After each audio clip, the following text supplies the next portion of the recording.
9 আগষ্ট 2024 ৰাতিপুৱা 7:30 বজাৰ কথা। সেইদিনাখন কলকাতাৰ RG কাৰ হস্পিটেলৰ এটা সেমিনাৰ ৰুমত এজনী গাভৰু ছোৱালীৰ মৃতদেহ পোৱা যায়। তাইৰ গোটেই শৰীৰতে আঘাতৰ চিহ্ন, চকু মুখেৰে তেজ বৈ আছে, শৰীৰৰ নিচৰ অংশ একেবাৰে উলংগ হৈ আছিল।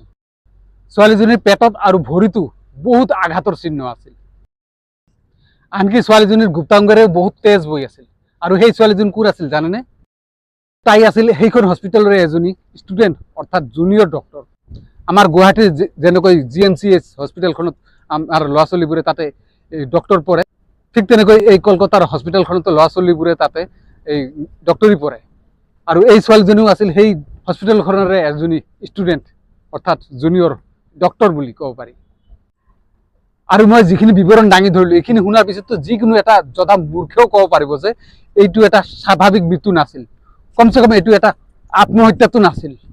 কাৰণ যি অৱস্থাত এই মৃতদেহটো পোৱা গৈছিল, এই গোটেই অৱস্থাটো দেখি, পৰিৱেশটো দেখি এটা কথাটো স্পষ্টকৈ ক'ব পাৰি যে আচলতে এই ছোৱালীজনীৰ ওপৰত বহুতো অমানৱীয় অত্যাচাৰ চলোৱা হৈছিল।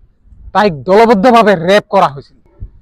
তাইৰ ডিঙিত ইমান জোৰেৰে চেপি ধৰা হৈছিল, ইমান সময় চেপি ধৰি ৰখা হৈছিল যে তাইৰ ডিঙিৰ হাৰ্ডিডালো ভাঙি গৈছিল।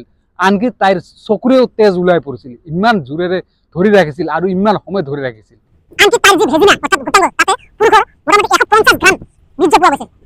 আৰু গোটেই শৰীৰত 100টাতকৈ বেছি মানে কামোৰ আৰু এই আচুৰা দাগৰ চিহ্ন পোৱা গৈছিল।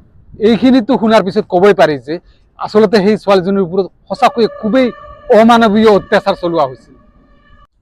তাতোকৈ ডাঙৰ কথাটো এইটোৱে যে তাইৰ যি সহকৰ্মী আছিল, কেইজনীমান সহকৰ্মী আছিল, এই সহকৰ্মীসকলেও মানে এই ৰেপিষ্টসকলক সেইদিনাখন, এই ঘটনাৰ দিনাখন মানে এই ৰেপিষ্টসকলক সহায় কৰি আছিল। তাইক এনেকৈ মানে অমানৱীয় যি অত্যাচাৰ চলালে, এই অত্যাচাৰ চলোৱাত মানে সহযোগ কৰি আছিল। এই কথাটো শুনাৰ পিছত সঁচাকৈ গাৰ নোম থিয় হৈ উঠে। এটা কথা চিন্তা কৰি চাওক, যিসকল সহকৰ্মীৰ সৈতে একেলগে উঠা বোৱা, খোৱা বোৱা বহুদিনৰ পৰা চলি আছে, অট'মেটিকলি সিহঁতৰ সৈতে এটা ঘনিষ্ঠতা গঢ়ি উঠে।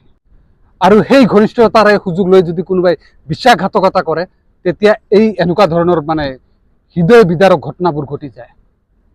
আচলতে কি জানে, এই 150 কোটিৰ এই বিশাল আমাৰ ভাৰতবৰ্ষখনত প্ৰতিদিনে ক'ৰবাত নহয় ক'ৰবাত এনেকুৱা ধৰণৰ এটা ঘটনা ঘটিয়ে আছে। তাৰে ভিতৰত কোনোবাটোহে পোহৰলৈ আহে আৰু বাকীবোৰ বিভিন্ন কাৰণত গাত যায় বা পোহৰলৈ নাহে। আৰু যিবোৰ পোহৰলৈ আহে সেইবোৰৰ ভিতৰত বহুত কম সংখ্যক পীড়িতাই, অৰ্থাৎ যিসকলক মানে ৰেপ কৰা হৈছে, সেই পীড়িতাই বহুত কম সংখ্যক পীড়িতাই মানে ন্যায়, আৰু বাকীবোৰ অন্তহীন মানে তদন্তৰ তালিকাত পৰি থাকে। কেতিয়া যে সেইবোৰৰ তদন্ত শেষ হ'ব তাৰ কোনো ঠিক নাই। আমাৰ অসমৰে এই জুনমণি ৰাভাৰ কেছটো মনত আছে নহয়? তাইৰ কেছটোৰো এই তদন্ত চলিয়ে আছে, আজি পৰ্যন্ত চলি আছে। আৰু এটা সময়ত এনেকৈ তদন্ত কৰোঁতে কৰোঁতে কৰোঁতে কৰোঁতে অৱশেষত এই কেছটোৱে বন্ধ হৈ যাব। ঠিক একেদৰে এই RG কাৰ হস্পিটেলৰ এই ঘটনাটোৰো মানে তদন্ত যেনেকৈ আৰম্ভ হৈছে, আজি 10 দিনেৰো অধিক সময় পাৰ হৈ গ'ল, ঠিক তেনেকৈ মানে তদন্ত অনন্তকাললৈকে চলি থাকিব আৰু এনেকুৱা নতুন নতুন কেছ ওলাইয়ে থাকিব।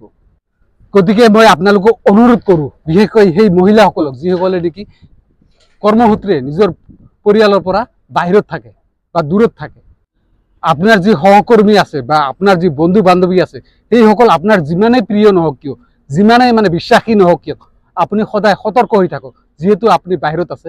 আৰু এটা কথা মনত ৰাখিব যে পেটৰ চুৰিয়েই পেট কাটে। আজি আৰু বেছি নকৰোঁ, এই ভিডিঅ'টো ইমানতে সমাপ্ত কৰোঁ। ধন্যবাদ।